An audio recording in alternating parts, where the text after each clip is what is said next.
2024년을 이제 시작을 하면서 이번 달부터 새로 이제 묵상하는 본문이 신명기입니다. 신명기는 우리가 잘 아는 대로 모세가 이스라엘 백성들이 가나안 땅으로 이제 들어가기 전에 광야 40년 생활을 다 마치고 가나안 땅에 들어가기 직전에 머물렀던 모압 평지라고 하는 곳에서 이스라엘 백성들에게 행한 설교가 전체적으로 쭉 기록이 되어져 있는 책이 이 신명기라고 하는 책입니다. 오늘 본문에 보시면 이제 설교의 서두의 내용이 나와 있는데요. 모세가 설교를 시작하면서 이스라엘 백성들이 광야 40년 동안 생활하는 중에 있었던 여러 가지 많은 일 가운데 특별히 이스라엘 백성들 입장에서는 별로 기억하고 싶지 않은 사건 하나를 언급하고 있는 것을 볼 수가 있습니다. 그 사건은 뭐냐면 바로 가데스 바네아라고 하는 곳에서 있었던 이스라엘 백성들이 하나님에게 보여줬던 불신앙의 모습을 오늘 본문에서 언급을 하고 있습니다. 우리가 잘 아는 대로 가데스 바네아 사건은 그 사건으로 인해 가지고 결국은 이스라엘 백성들이 광야에서 40년 세월을 보내게 만들었던 결정적인 사건이 일어난 곳이 가데스 바네아입니다. 이스라엘 백성들이 하나님의 놀라운 역사하심 속에 이제 홍해를 건너고 마침내 출애굽을 경험하게 되어지죠. 그리고 시내산에 도착해가지고 거기에서 하나님과 새로운 언약을 맺고 언약 백성이 되어집니다. 그리고 나서 이제 그들을 하나님께서 이제 아브라함에게 주시겠다고 하셨던 그 가나안 땅으로 이렇게 인도하셔가지고 가나안 7 족속을 쫓기 위해서 어디로 인도하시냐면 가데스 바네아라는 곳으로 인도를 하세요. 거기에서 이제 가나안 땅을 정복하러 들어가기 전에 오늘 본문에서 언급하고 있는 대로 12명의 정탐꾼을 가나안 땅으로 보내서 그 땅을 40일 동안 정탐하게 하고 그들이 와서 보고를 하게 됩니다. 40일 후에 보고를 하는데 12명의 정탐꾼들이 처음 보고는 뭐였냐면 그 땅에 들어가 보니까 정말 하나님께서 말씀하셨던 대로 젖과 꿀이 흐르는 땅이었더라 이렇게 보고를 합니다. 그 내용이 이제 25절 말씀이죠. 그 땅의 열매를 손에 가지고 우리에게로 돌아와서 우리에게 말하여 이르되 우리의 하나님 여호와께서 우리에게 주시는 땅이 좋더라 하였느니라 이렇게 말씀을 합니다. 그런데 그렇게 첫 번째로 보고를 하고 나서 12명의 정탐꾼 가운데 10명이 두 번째로 보고하기를 어떤 보고를 하냐면 그런데 그 땅을 우리가 점령하기는 힘들 것 같더라 이렇게 보고를 합니다. 그 내용 28절에 보면 언급되고 있죠. 우리가 어디로 가랴 우리의 형제들이 우리를 낙심하게 하여 말하기를 그 백성은 우리보다 장대하며 그 성읍들은 크고 성곽은 하늘에 닿았으며 우리가 또 거기서 아낙 자손을 보았노라 하는도다 하기로 이렇게 언급을 하고 있습니다. 그 땅이 너무너무 좋은 땅이어서 좋긴 한데 그 좋은 땅에 살고 있는 사람들이 보니까 너무 강력해서 아낙 자손, 거인 자손이라고 우리 알려져 있는 아낙 자손들이 거기 살고 있고 그러다 보니까 우리가 그들과 전쟁을 해서 싸워서 이길 승산은 전혀 없더라 이렇게 보고를 합니다. 그러면서 이제 오늘 본문에 언급되고 있지 않지만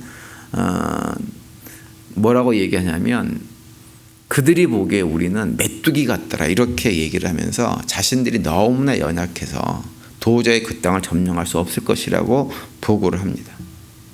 그래서 결국은 이스라엘 백성들이 그 얘기를 듣고 그 땅 정복하기를 포기해 버립니다. 그리고 장막에 틀어박혀 가지고 자신들을 거기까지 인도하신 하나님을 원망합니다. 26절과 27절에서 그 내용이 나오죠. 그러나 너희가 올라가기를 원하지 아니하고 너희의 하나님 여호와의 명령을 거역하여 장막 중에서 원망하여 이르기를 여호와께서 우리를 미워하심으로 아모리 족속의 손에 넘겨 멸하시려고 우리를 애굽 땅에서 인도하여 내셨더라 이렇게 기록을 하고 있어요. 이제 그런 상황 속에서 12명의 정탐꾼 가운데 우리가 잘 아는 2명 여호수아와 갈렙이 이스라엘 백성들을 설득해 보려고 노력합니다. 비록 그들이 장대하고 강력하다 하더라도 하나님께서 그 땅을 우리에게 주시겠다고 약속했으니 오히려 그들은 우리의 밥이다. 설사 우리가 메뚜기처럼 보인다 하더라도 결코 그들이 우리를 어떻게 하지 못하고 그들이 우리의 밥이 될 것이다 라고 주장을 합니다. 그러면서 하나님을 믿고 하나님을 의지해서 가나안 땅으로 치고 올라가자 이렇게 설득을 하죠. 그런데 아무 소용이 없었습니다. 여호수아만 그들을 설득한 것이 아니라 모세도 나서서 그들을 설득합니다. 29절과 30절에 그 내용이 나오죠. 내가 너희에게 말하기를 그들을 무서워하지 말라, 두려워하지 말라. 너희보다 먼저 가시는 너희의 하나님 여호와께서 애굽에서 너희를 위하여 너희 목전에서 모든 일을 행하신 것 같이 이제도 너희를 위하여 싸우실 것이며 라고 모세가 그들을 설득했어요. 하나님이 너희들보다 먼저 앞서가서 그들과 싸울 터이니 너희들이 애굽에서 출애굽하는 과정에서 너희들을 구원하시기 위해서 행하셨던 놀라운 일들을 행하신 그 하나님께서 너희들보다 앞서가서 가나안 족속과 싸우고 그들을 멸하고 할 터이니 아무 걱정 염려하지 말고 두려워하지 말고 치러 올라가자, 이렇게 모세가 설득을 했어요. 그런데 모세가 그렇게 설득을 했음에도 불구하고 결국 이스라엘 백성들이 모세의 말조차 듣지를 않습니다. 32절에 보시면 이 일에 너희가 너희 하나님 여호와를 믿지 아니하였도다, 이렇게 말씀을 합니다. 모세는 가데스바네아에서 있었던 이스라엘 백성들의 불신앙의 모습들을 아주 정확하게 자세하게 묘사하는 것으로부터 설교를 시작을 합니다. 이스라엘 백성들이 광야 생활하면서 수많은 잘못을 저질렀어요.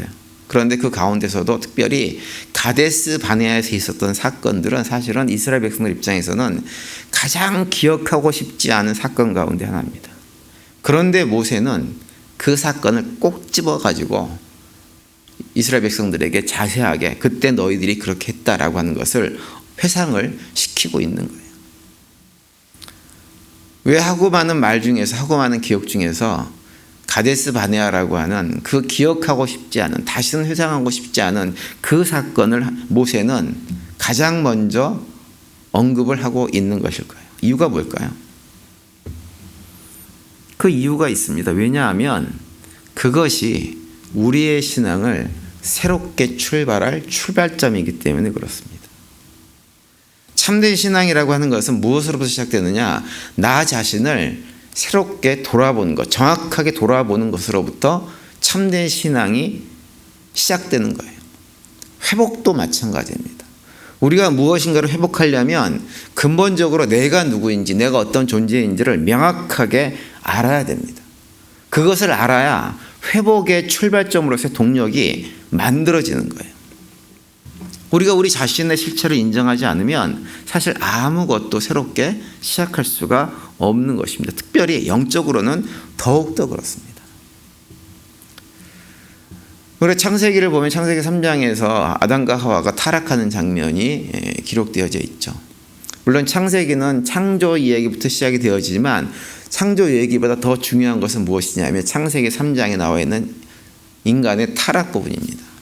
왜 인류가 이 땅에 살면서 평생을 살아가는 동안에 하나님께서 우리에게 부어주시고자 하는 평강은 누리지 못하고 온갖 어려움 속에서 고난 속에서 삶을 살아갈 수밖에 없는지를 창세기 3장이 우리에게 보여주는 거예요. 그걸 보여주면서 그러한 우리의 모습을 먼저 돌아보고 거기로부터 우리가 돌아가야 될 곳이 어디인지를 확인시켜주기 위해서 창세기 3장이라고 하는 인류 타락의 시작점, 우리가 어떤 존재인지를 먼저 보여주고 있는 것입니다.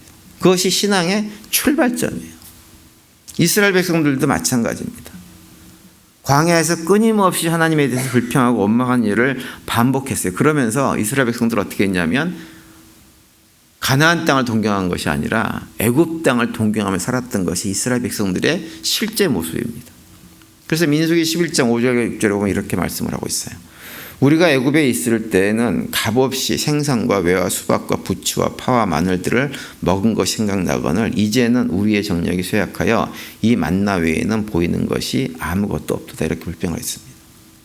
하나님께서 만나를 먹여서 그 광야 척박한 땅에서 다 생활할 수 있도록 만들어 주셨지만 이제 그것조차도 지겹다고 하면서 원망하고 불평했던 사람들이 이스라엘 백성들이에요.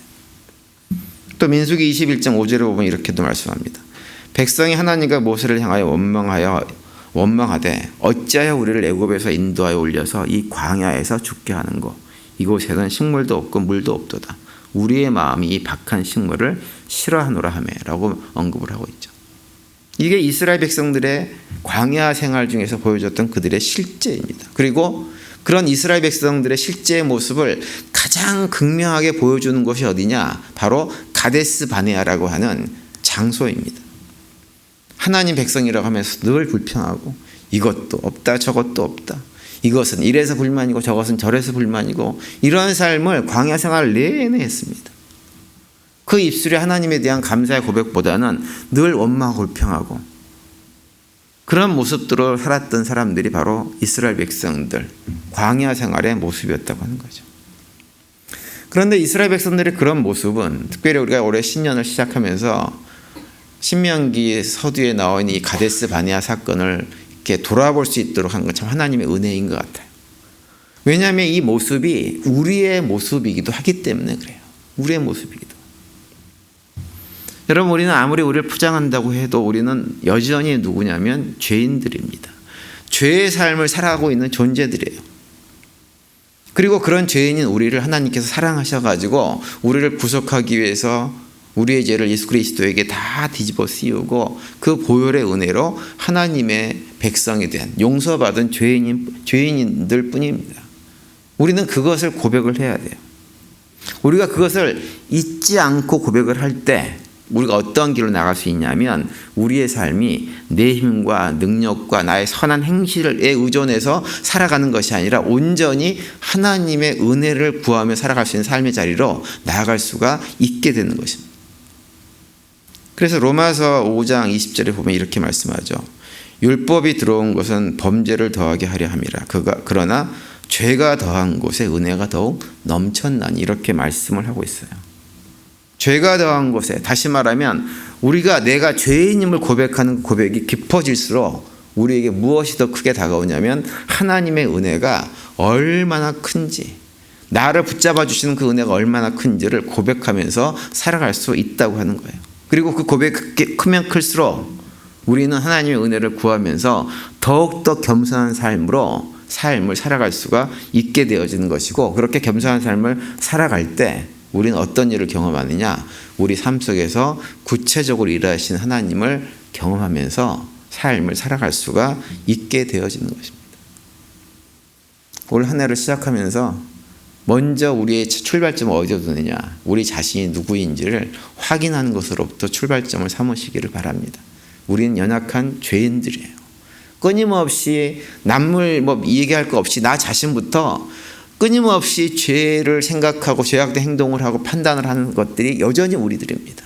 그래서 우리 가운데 이런저런 문제들, 회복하지 않으면 안 되는 문제들이 있다고 한다면 그 문제들이 발생된 원인 출발점이 어디 있느냐, 바로 나에게 있다는 걸 고백하고 거기서부터 우리의 신앙의 새로운 출발점, 한 해의 출발점을 삼아야 됩니다. 그럴 때 우리 삶에 어떤 일이 벌어지느냐, 우리 삶 속에 구체적으로 개입하셔서 우리를 도우시고 인도하시고 선한 열매를 맺게 하시는, 그리고 우리를 온전히 회복해 하시는 하나님의 능력의 손길들을 경험할 수가 있게 되어지는 것입니다. 올 한 해 이제 새롭게 시작했는데요. 올 한 해 출발점, 우리 자신으로부터 출발을 해가지고 정말 우리들을 구체적으로 회복시켜 나가시는 하나님의 은혜의 손길들을 경험하시는 가운데 주님과 동행하시고 그 가운데서 또 하나님의 백성으로 예수 그리스도의 제자로 또 그리스도의 군사로서의 삶을 신실하게 살아내는 우리 모두가 되시기를 간절히 축원을 드립니다.